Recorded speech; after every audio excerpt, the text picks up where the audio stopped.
senang sekali saya Ilu Devi dapat kembali menjumpai Anda kali ini dalam program Kampus Kita. Nah, hari ini kita sudah kedatangan rektor dari Institut Teknologi dan Bisnis Kala atau Kala Business School. Kita sudah bersama dengan Bapak Haji Syamril STMPD. Beliau adalah rektor dari ITB Kala. Kita sapa dulu Bapak Rektor. Halo Pak, bagaimana kabarnya hari ini? Luar biasa sih. Luar biasa, baik. Nah, ngomongin soal kampus nih Pak, di episode perdana kita kali ini, kita tahu bahwa ITB Kala adalah kampus bisnis gitu ya Pak. Nah, sedangkan di Indonesia, khususnya di Kota Makassar sendiri itu sudah banyak sebenarnya kampus yang berbasis teknologi dan bisnis. Kemudian kita pengen tahu nih dari ITB Kala itu apa dan bagaimana sih sebenarnya kampus ITB Kala itu sendiri. Mungkin Bapak bisa menjelaskan. Iya. Jadi hal yang utama, yang pertama di kampus yang kita miliki ini itu dibangun dari sebuah bisnis yang memang besar.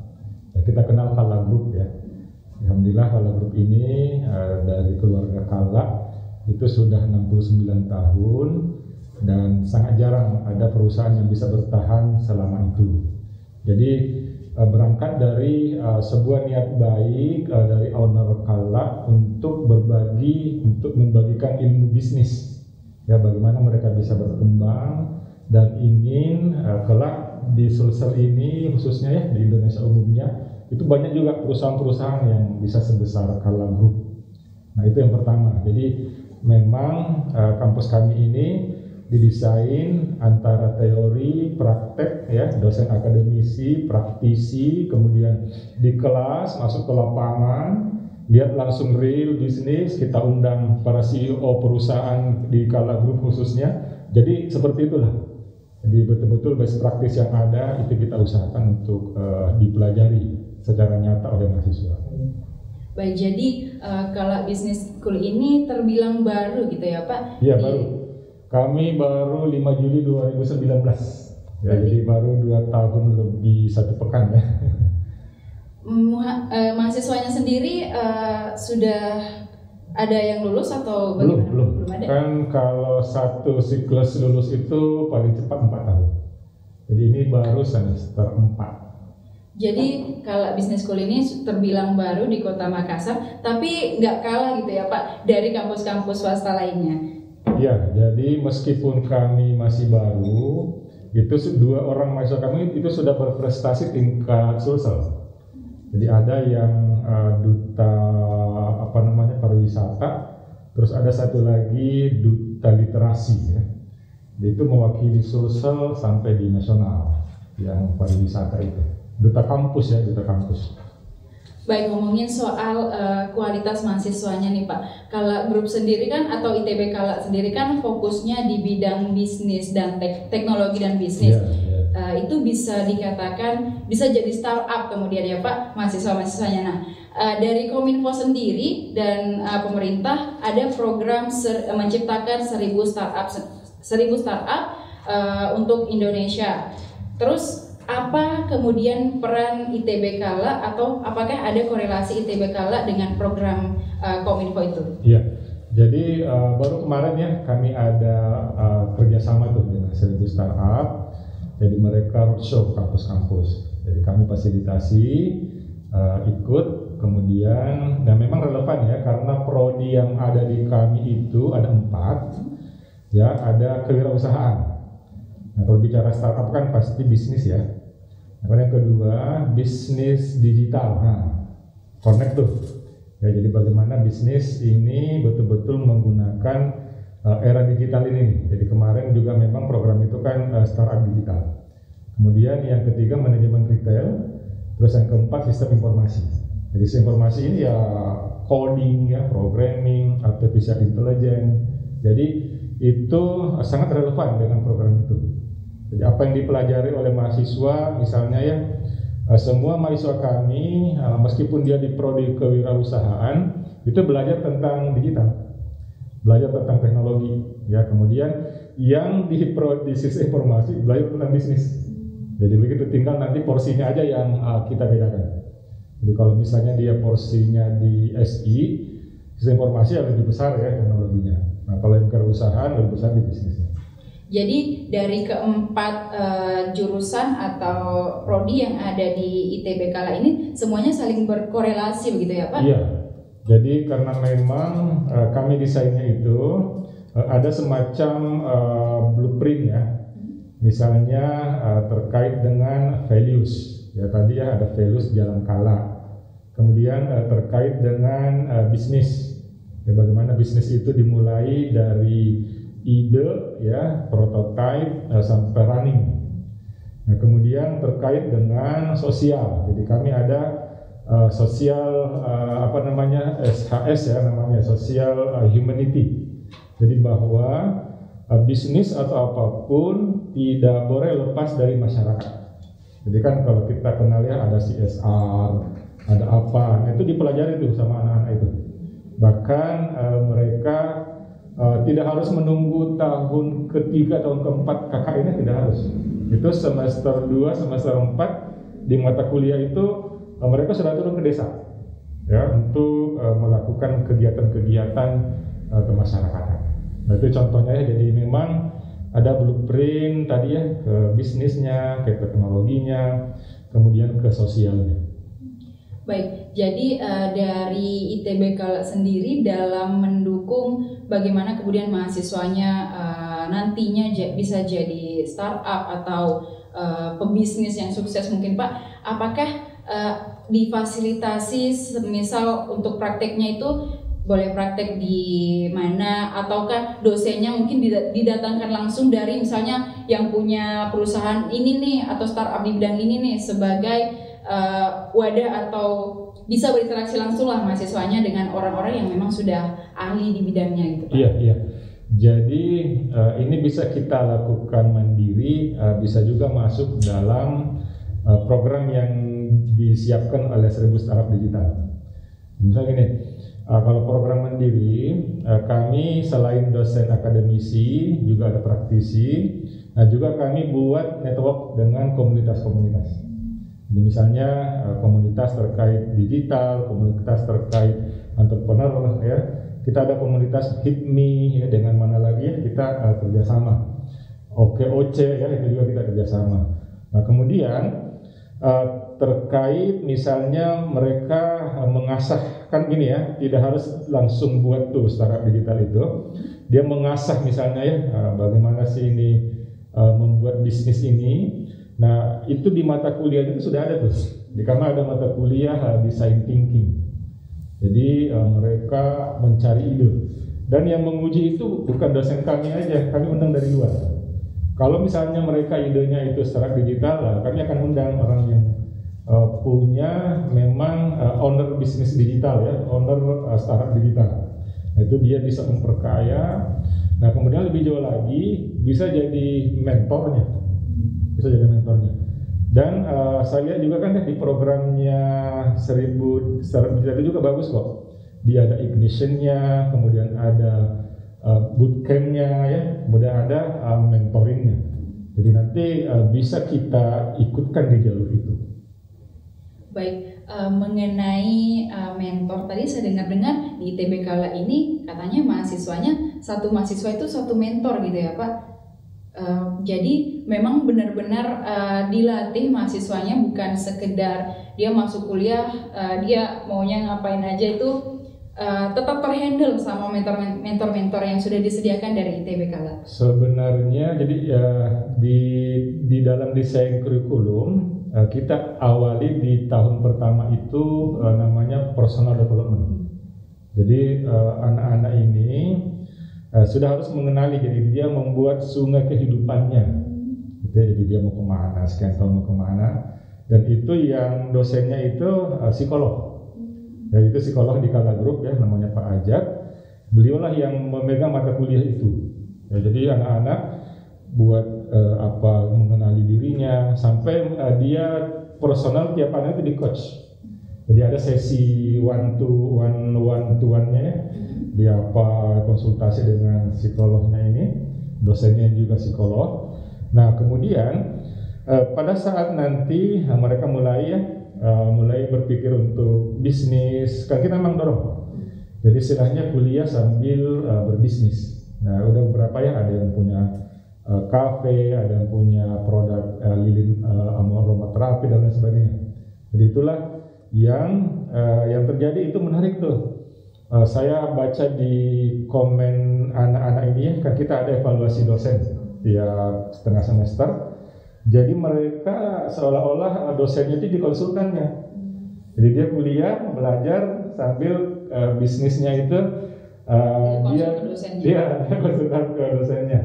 Jadi bagaimana marketingnya, bagaimana logo apa segala.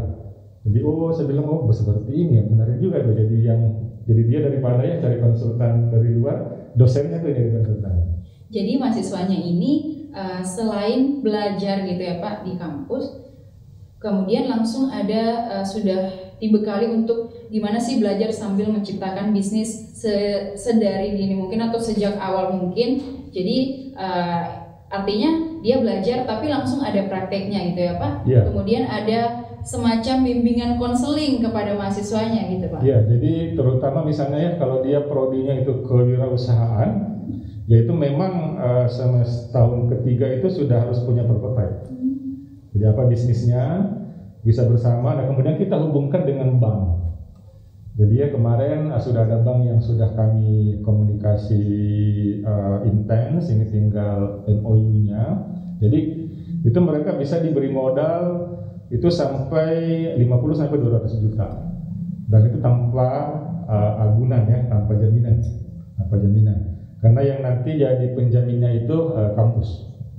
Jadi mereka bisa gunakan itu, tapi kata banknya tentu ya kampus kalau seperti itu kami yang betul-betul menilai bisnisnya. Karena kalau misalnya ada risiko kami yang tanggung, kayak gitu. Jadi nanti dari situ mereka punya bisnis jalan. Nah memang nggak semua juga kita dorong jadi bisnis ya, karena kita juga dorong kalau mau jadi profesional juga bisa. Tapi kalau misalnya dia jadi profesional, dia punya wawasan bisnis, itu tentu kan beda. Jadi mahasiswanya ini kalau boleh tahu Pak, mempunyai bisnis atau produk yang dihasilkan itu apakah karya individu atau diarahkan untuk berkelompok? Ada yang individu, ada yang kelompok. Jadi sebenarnya kita sih kelompok juga nggak masalah. Karena kalau misalnya bicara startup digital itu berkelompok itu lebih bagus. Artinya di situ dia juga belajar membangun tim. Dan memang kalau kami di Jalan Kala itu salah satunya aktif bersama ya. Bagaimana teamwork, bagaimana sinergi. Itu tidak mungkin sendirian. Jadi kita dorong ke sana. Kalau dia bisa satu tim, ya itu lebih bagus tuh. Artinya ya kan hampir semua yang besar-besar sekarang ya ada temennya lah ya. Baik, dan kemudian apa produk atau bisnis mungkin yang sudah dihasilkan dari mahasiswa ITB Kala itu sendiri yang kemudian menjadi daya tarik bagi orang-orang luar yang mungkin belum banyak tahu tentang ITB Kala gitu ya Pak. Mungkin Bapak bisa jelasin. Ya. Jadi gini, ada dua jenis di situ ya. Ada memang mahasiswa yang itu kuliah memang sebelumnya sudah punya bisnis atau ya dia sudah rintis. Kenapa dia memilih ke kami itu tadi ingin besarkan bisnisnya. Ya ada yang punya tadi ya kafe, ada yang punya candle tadi ya. Kemudian ada juga macam-macam lah. Mungkin ada yang sudah mulai digital online begitu ya. Nah itu yang dia bawa. Nah kemudian kita juga dorong di perkuliahannya itu ya bagaimana mereka tadi saya katakan ya design thinking, dia mencari ide, ini lagi jalan di mata kuliah itu. Nah kemudian nanti di tahun berikutnya ada mata kuliah terkait feasibility study ya, bagaimana mereka harus betul-betul menguji studi kelayakan dari bisnisnya. Besok nanti kita hubungkan dengan investor atau dengan bank tadi ya, nah, sehingga pada saatnya nanti mereka ingin running ya kan ide dari prototype running, nah, kemudian dia bisa berkembang. Baik, dari dosen atau mentor-mentor di ITB Kala itu sendiri melihat mahasiswanya mungkin sudah ada yang punya bisnis atau sudah menghasilkan produk, itu follow up atau pengawasannya itu atau evaluasinya mungkin bagaimana itu Pak? Ya, Kita pertama ya itu langsung ketua yayasan pernah kumpulkan tuh anak-anak mahasiswa dan kami juga.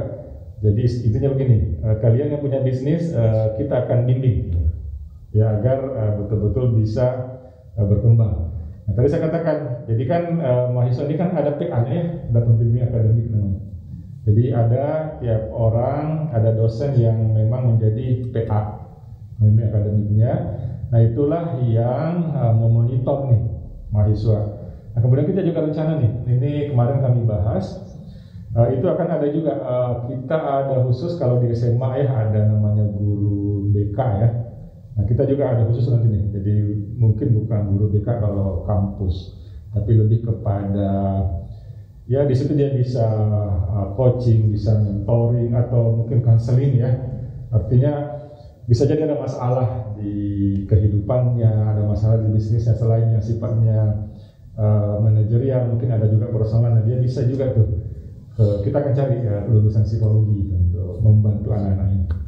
Jadi mahasiswanya ini selain dibimbing bagaimana jadi pebisnis, kemudian produk-produk apa yang mereka ingin hasilkan, dibimbing juga secara psikologi gitu ya Pak. Yeah. Jadi misalnya udah jadi pebisnis nih, tapi stres kan ini juga nggak bagus juga. Iya. Dan itu juga bisa jadi masalah. Itu bisa jadi masalah yang akhirnya bisnisnya udah bagus, tapi psikologisnya terganggu, jadi buyar juga gitu ya Pak. Baik, jadi selain mungkin mahasiswanya dibimbing bagaimana untuk menciptakan bisnis, kemudian bagaimana untuk menciptakan produk dan lain-lainnya, mahasiswanya ternyata juga di coaching dari psikolog atau bisa disebut bimbingan konseling gitu ya Pak? Iya. Jadi kita ini rencanakan nanti di tahun ajaran baru ini ya, kita akan ada, memang di kampus itu sudah ada ruangannya. Ada ruangan yang selain ruangan untuk medis juga ada yang coaching itu. Tinggal dicari orang yang menjadi konselornya. Nah ini mungkin sebentar lagi kita akan rekrutmen, kita mencari dari jurusan alumni psikologi ya. Jadi mahasiswanya selain nantinya bisa berbisnis juga bisa dibimbing gitu secara psikologisnya, karena kalau bisnisnya lancar, bisnisnya sukses tapi tiba-tiba terganggu nih secara psikologis, nanti bisa buyar juga ya kan bisnisnya Pak, atau produk-produk mungkin yang sudah dihasilkan. Iya, jadi kan orang kuliah itu tidak sekedar bagaimana dia memahami mata pelajarannya ya, mata kuliah, tapi juga mengelola dirinya sendiri, terus bagaimana dia berinteraksi dengan orang lain. Nah, konflik itu bisa terjadi ya, apakah dengan diri sendiri atau dengan orang lain. Nah, di situ nanti tuh dia butuh konselor. Nah, saya ini baru kemarin saya ikut training konselor 2 hari. Jadi ternyata memang itu apa ya? Kita sering anggap sepele, tapi itu penting. Karena jika ada misalnya ya emosi negatif yang ada dalam diri kita, kalau kita tidak sadari dan dalam waktu yang lama ya dia masuk ke bawah sadar, dia bisa mengganggu itu. Nah inilah yang diurai ya, dibantu diurai oleh konselornya yang memang punya latar belakang ilmu psikologi. Baik, jadi mahasiswanya ini nantinya apalagi sekarang ada namanya media sosial gitu ya Pak, ternyata tekanan itu bukan hanya datang dari dunia nyata di sekeliling kita, tapi ada juga dari media sosial dan orang-orang yang bergerak di bidang digital, apalagi mahasiswa di ITB Kala sangat dekat dengan bisnis digital, itu mungkin sangat perlu kemudian dibimbing secara psikologis.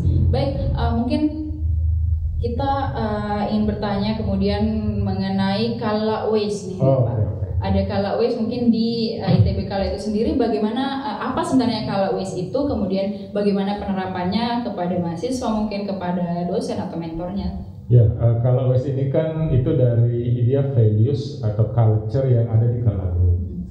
Jadi itu digali dari pengalaman owner pendiri ya sampai sekian puluh tahun ini. Nah, kita coba lihat apa sih kunci sukses, tidak hanya sukses ya, bisa tumbuh, bisa berkembang. Nah, diformulasikanlah dalam kata kala itu. Jadi kala, K-nya itu kerja ibadah. Jadi selalu niat awalnya itu ibadah ya. Kalau bicara ibadah kan ada hubungan vertikal ya kepada Allah. Bahkan kita berbisnis pun niatnya ingin memberi manfaat. Nah, itu penting itu. Jadi makanya di awal di semester 1 itu mata kuliah agama tuh kita berikan ya, bahwa memang tahun pertama itu yaitu ya kerja ibadah. Jadi kita niatnya jangan sekedar mau cari kaya ya, tapi juga mau berkarya, mau berbuat, memberi manfaat. Nah, itu yang pertama. Nah, kemudian itu apresiasi pelanggan. Jadi kita punya customer itu kita harus hargai, ya, kita harus mau dengarkan, kita berikan pelayanan yang terbaik. Nah, itu di kampus kami buat memang kampusnya ramah. Jadi misalnya ya antara dosen sama mahasiswa itu enggak jaim lah. Ya misalnya enggak jaga jarak gitu ya, dan karyawan juga. Terkadang kalau kumpul mana dosennya ya, itu enggak terlalu. Nah, kemudian feedback itu kita misalnya tengah semester kemarin itu mahasiswa menilai dosen. Jadi bukan cuma dosen menilai mahasiswa ya. Tapi mahasiswa juga bisa menilai dosen. Dan ada rapotnya, dan rapotnya itu saya yang kasih langsung itu ke dosen. Ini rapot kamu nah, ini penilaiannya mahasiswa. Ini masukannya nih, ini harus diperbaiki. Nah, gitu. Jadi artinya itu bagian dari apresiasi pelanggan. Ya, bagaimana kita respect for people, bagaimana kita bisa customer delight kalau di bahasa bisnis itu ya, kita berikan layanan yang melebihi harapan. Nah, kemudian LL-nya itu lebih cepat, lebih baik. Jadi ya bagaimana nih, jangan pakai lama GPL ya, nggak pakai lama gitu ya. Jadi misalnya Pak, dalam hal misalnya administrasi kita ya ada sistem ya, sistem informasi. Kemudian tugas anak-anak itu nggak ada tuh di print, di apa nggak ada itu misalnya ya. Berarti less paper, less enggak, bukan zamannya lagi ya. Tapi masih banyak saya lihat sih. Saya lagi ambil S3 kan di Unhas, tapi harus dijilid, di apa ya, masih ada itu. Jadi kita enggak. Jadi udah kalau memang bisa, kecuali misalnya dia presentasi ya, dia buat mading gitu kan. Jadi dia pasang di dinding itu oke lah ya. Tapi kalau misalnya sesuatu itu ya inilah. Kemudian misalnya saya di WA sama mahasiswa biasa, Pak bisa ke ini Pak, minta tanda tangan ini, oke silakan hubungi ya. Jadi artinya kita enggak inilah ya tadi itu gak lebih cepat gitu. Enggak, jadi lebih cepat lebih baik ya. Tadi itu bagaimana mendorong sesuatu itu enggak birokratis banget. Nah, kemudian terakhir aktif bersama. Nah, aktif bersama ini kan sinergi ya, teamwork. Di anak-anak ada BEM, Badan Eksekutif Mahasiswa. Dia ngadain acara, ya kita support ya. Baru kemarin tuh CEO Talk namanya. Jadi anak-anak BEM jadi panitia, dosennya ikut. Nah, kemudian misalnya waktu tahun lalu ya, pas COVID itu kita ya, saya juga turun itu. Kita siapin APD, face shield ya, macam-macam. Sama-sama kita kerja, pasang-pasang, terus sebaliknya kita bawa ke rumah sakit puskesmas. Jadi istilahnya aktif bersama. Gitu ya, jadi kerja ibadah, apresiasi pelanggan, lebih cepat, lebih baik, aktif bersama. Baik, sebelum kita akhiri mungkin perbincangan kita pada hari ini Pak, mungkin dari Bapak selaku Rektor dari ITB Kala mungkin bisa menyampaikan ke calon mahasiswa nih, lagi open recruitment ya kayaknya Pak? Apa namanya, bukan rekrutmen sih, kalau apa lagi namanya, open registration ya. Lagi open registration, mungkin bisa Bapak sampaikan kepada calon mahasiswa atau orang tua mahasiswa yang mungkin lagi nonton. Mungkin apa sih sebenarnya yang paling menarik dari ITB Kala itu sendiri, sampai mahasiswa atau calon mahasiswa dan orang tua kayaknya saya harus kuliahkan anak saya di sini deh, ini kayaknya cocok deh buat saya yang lagi cari-cari tempat kuliah gitu. Ya, jadi gini, kita mencari tempat kuliah itu harus berpikir ke depan. Yang kita harus cermati seperti apa tren dunia masa depan. Nah, ternyata dari hasil penelitian ya, hasil diskusi para ahli, pertama itu memang ada di teknologi, terutama teknologi digital. Nah, itu yang pertama ya. Nah, terus yang kedua, ada kecenderungan ke depan itu orang lebih mandiri ya, lebih mandiri. Jadi istilahnya self worker lah atau apa ya, nah dan sebagainya. Jadi memang kewirausahaan itu penting ya. Kewirausahaan ini tidak sekedar buat bisnis ya, tapi backbone-nya kewirausahaan itu problem solver sebenarnya ya. Masalah tambah banyak, gimana orang itu siap jadi problem solver. Nah itu tuh yang penting tuh. Jadi kita memilih kuliah betul-betul harus berpikir ke depan. Kemudian kedua itu tadi memilihnya ya. Nah pada saat di dalam proses belajarnya itu pastikan memang betul-betul anak kita itu diperhatikan. Ya. Diperhatikan. Nah kalau kami kampusnya kecil nih, ya mahasiswa kami ya sekarang baru 60-an ya. Artinya satu dosen itu bisa 1:2 atau 1:3 ya. Artinya satu dosen bisa melihat cuma 2-3 orang. Berarti di mentoringnya itu bisa lebih intens gitu ya, Pak? Bisa mentoring, tapi minimal dengan jumlah yang terbatas yang kecil itu, dosen itu betul-betul mengenali mahasiswanya. Ya ada yang hilang nih, kemana dia? Berapa hari nggak datang ya? Hubungi orang tuanya. Jadi kemudian kayak begitu kita kejar gitu. Jadi ada hubungi orang tuanya, hubungi ininya ya. Jadi dicermati itunya, dicermati betul secara personal bahwa memang tidak sekedar belajar, tapi juga ada pendidikan. Ya tadi kami katakan ada pengasuhan. Nah, terus yang ketiga, setelah nanti dia lulus, apakah memang peluang kerjanya kalau dia mau kerja terbuka nggak? Nah kemudian kalau dia mau buat bisnis, bagaimana? Nah itu juga ya kami dengan Kala Group di belakangnya, tentu ya kalau misalnya perusahaan Kala Group open recruitment. Ya, dan ada mahasiswa kami yang memang bagus, ya itu pasti lebih mudah untuk bergabung kan. Artinya ya sudah kita kenal 4 tahun ya. Nah saya juga bagian SDM di Kala Group ya, tidak cuma di kampus. Jadi saya juga di perusahaan di bagian SDM. Artinya ya lebih mudah lah untuk ininya. Nah kalau misalnya anak ini tidak mau kerja, dia mau berbisnis, nah dia sudah punya relasi tuh ya, karena Kala Group dia sudah kenal sebelum di masa perkuliahannya dengan dia magang kah atau dia kunjungan dan lain sebagainya. Jadi itu ya, jadi sebelum, saat, sama setelah, 3 itu yang harus dicermati. Baik, menarik sekali. Nah, buat sahabat Read Times nih yang masih bingung buat pilih nih di mana mau kuliah, yang kuliah bisnis dan teknologi, tapi yang milenial, yang lingkungannya itu benar-benar mendukung gitu ya Pak. Ya, nah benar. Bisa ke ITBK ya. Oh kuliahnya katanya di mall. Kampusnya itu di lingkungan bisnis. Jadi memang nuansanya itu ekosistem bisnis. Ya baik. Jadi sahabat Read Times ini kayaknya cocok banget nih buat sahabat Read Times yang pengen kuliah tapi nggak terlalu tegang gitu ya dengan suasana kampus. Bisa di ITBK lah. Kuliahnya di mall sahabat Read Times. Baik, usai sudah perbincangan kita kali ini dengan rektor dari ITBK lah. Terima kasih buat sahabat Read Times yang sudah menyaksikan kampus kita. Sampai jumpa di episode-episode kampus kita selanjutnya. Terima kasih juga kepada Bapak Rektor dari ITBK lah. Semoga sukses dan sehat selalu. Sampai jumpa.